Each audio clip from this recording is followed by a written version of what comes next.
Brought to you by ITIL.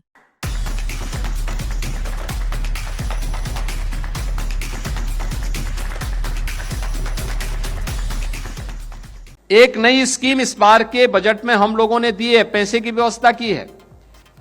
हर न्याय पंचायत स्तर पर एक डिजिटल एंटरप्रेन्योर की स्थापना करना है। अंतर्राष्ट्रीय महिला दिवस के मौके पर लखनऊ में एक खास कार्यक्रम का आयोजन किया गया, जहां महिलाओं के सशक्तिकरण को लेकर कई अहम घोषणाएं की गईं। इस कार्यक्रम में उत्तर प्रदेश के मुख्यमंत्री योगी आदित्यनाथ भी पहुंचे और उन्होंने महिलाओं को आत्मनिर्भर बनाने की दिशा में एक पहल का ऐलान किया।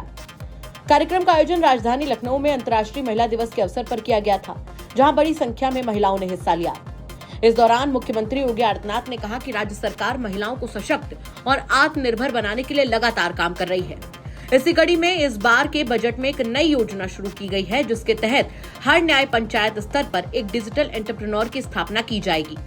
एक नई स्कीम इस बार के बजट में हम लोगों ने दी है, पैसे की व्यवस्था की है। हर न्याय पंचायत स्तर पर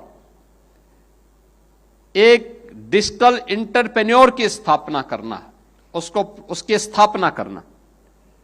और 8,000 न्याय पंचायत हैं। 8,000 का मतलब 4,000 से अधिक केवल महिलाएं इसमें भर्ती होने वाली हैं। 4,000 से अधिक महिलाओं को हम इसके साथ जोड़ने वाले हैं, जो हर न्याय पंचायत के अंदर विभिन्न प्रकार के कार्यक्रमों के साथ जुड़ेंगी, लोगों को जोड़ेंगे, उन कार्यक्रमों को आगे बढ़ाएंगे। उत्तर प्रदेश का ये मॉडल रहा है, खासतौर पर बीसी सखी।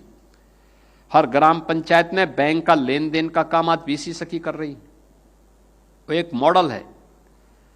उत्तर प्रदेश के अंदर कैसे महिला समूह अच्छा कार्य कर सकता है। झांसी की बलेनी मिल्क प्रोड्यूसर के बाद आज गोरखपुर में भी, काशी में भी, बरेली में भी कार्य हो रहा है। आगरा में भी काम चल रहा है, बहुत अच्छा। और हजारों बहनें उसके साथ जुड़ी हुई हैं, अच्छा लाभांश प्राप्त कर रही हैं। अब इस बार के बजट में लखनऊ और प्रयागराज में भी इस प्रकार के प्रोड्यूसर की स्थापना करने के कार्य चल रहे हैं। यानी हजारों की संख्या में लोग इसके माध्यम से आगे बढ़ने का काम करेंगे। और इन्हीं सब कार्यक्रमों को आगे बढ़ाने के लिए सरकार ने अनेक कदम उठाए हैं। सुरक्षा के लिए मैंने आपको पहले बताया, पीएससी की बटालियन।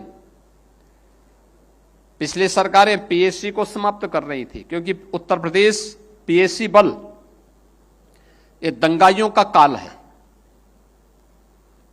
और दंगाइयों को प्रोत्साहित करने वाली सरकार पीएससी बल को ही समाप्त कर रही थी। हम लोग आए, हमने कहा ये बल समाप्त नहीं होगा, इसको हम पुनर्गठन करेंगे। सभी 34 कंपनियों का हमने पुनर्गठन किया है। हमने कहा इसमें सब पुरुष हैं, काम करो कि महिलाओं के लिए भी 3 अलग बल गठित करो। 3 नई बटालियन हमने गठित की है और तीनों के नाम भी हम लोगों ने उत्तर प्रदेश की नारी शक्ति के प्रतीक वीरांगना ओदा देवी के नाम पर, वीरांगना झलकारी देवी के नाम पर, वीरांगना अवंतीबाई लोधी के नाम पर हम लोगों ने तीनों बटालियन का गठन कर लिया है। अब 3 नई और महिला बटालियन के गठन की प्रक्रिया को हम आगे बढ़ाने का काम भी कर रहे हैं। उन्होंने कहा कि इस योजना के तहत पूरे प्रदेश में 4,000 से ज्यादा महिलाओं की भर्ती की जाएगी, जो डिजिटल एंटरप्रेन्योर के रूप में काम करेंगी। इससे जहां गांव-गांव तक डिजिटल सुविधाएं पहुंचेंगी, वहीं महिलाओं को आर्थिक रूप से मजबूत होने का अवसर भी मिलेगा। आपको बता दें कि महिला दिवस के मौके पर की गई इस घोषणा को महिलाओं के लिए एक बड़े अवसर के रूप में देखा जा रहा है। अगर ये योजना जमीन पर सही तरीके से लागू होती है, तो आने वाले समय में हजारों महिलाएं डिजिटल दुनिया से जुड़कर न सिर्फ खुद आत्मनिर्भर बनेंगी, बल्कि अपने गांव और समाज को भी डिजिटल रूप से सशक्त बनाएंगी।